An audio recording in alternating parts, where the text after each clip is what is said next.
ഇവന്റെ 30ാമത്തെ ബർത്ത്ഡേ കഴിഞ്ഞ അന്ന് മുതൽ ഇവന് ഒരുപാട് മാറ്റങ്ങൾ സംഭവിച്ചിരിക്കുന്നു. നീ മഴ നനഞ്ഞ വന്ന വഴി മുടിയൊക്കെ നനഞ്ഞിരിക്കും. എടാ ഇത് രാവിലെ തല കുളിച്ചെന്റെ തോർത്താൻ വിട്ടു. നീ ഇപ്പൊ രാവിലെ കുളിക്കാൻ തുടങ്ങിയ? പിന്നെ 2 നേരം കുളിക്കും, രാവിലെയും കുളിക്കും വൈകിട്ടും കുളിക്കും. ആഴ്ചയിൽ 1 വട്ടം മാത്രം കുളിച്ചുകൊണ്ടിരുന്ന ഇവൻ ഇപ്പോൾ ഡെയിലി 2 വട്ടം കുളിക്കുന്നു. എടാ നിനക്ക് ഇൻഷുറൻസ് എടുക്കുന്ന ആരെങ്കിലും അറിയാം? ഇത് വണ്ടിയുടെ ആണോ? അല്ലടാ ഹെൽത്തിന്റെ. കടങ്ങൾ ഒരുപാടുള്ളതുകൊണ്ട് സുകുമാരക്കുറുപ്പിനെ പോലെ എന്തോ പരിപാടി ഒപ്പിക്കാനുള്ള പ്ലാനാണ്. ഇവനെ മാറ്റി നിർത്തി കുറച്ച് കാര്യങ്ങൾ ചോദിക്കാം. നിനക്ക് എന്തെങ്കിലും പ്രശ്നമുണ്ടോ? എടാ നീയെങ്കിലും എന്നോട് ചോദിച്ചില്ലോടാ.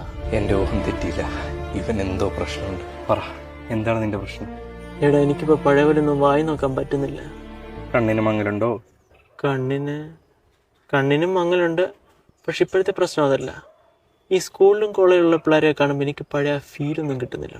കഥ ഇതെങ്ങോട്ടേക്കാ പോകുന്നത്? പെണ്ണ് കിട്ടാത്തോണ്ട് ഇവൻ ഗേ ആയി മാറി.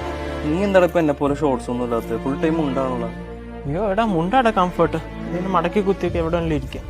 നിനക്ക് ഞാൻ എന്തോരം റീൽസ് ആണ് ഇൻസ്റ്റയിൽ അയച്ചിട്ടേക്കണം. ഒന്നിനും ഒരു റിയാക്ഷനും ഇല്ല, റിപ്ലൈയും ഇല്ല. ഞാനിപ്പോൾ ഇൻസ്റ്റ ഒന്നും യൂസ് ചെയ്യാറോടി ഇല്ലടാ.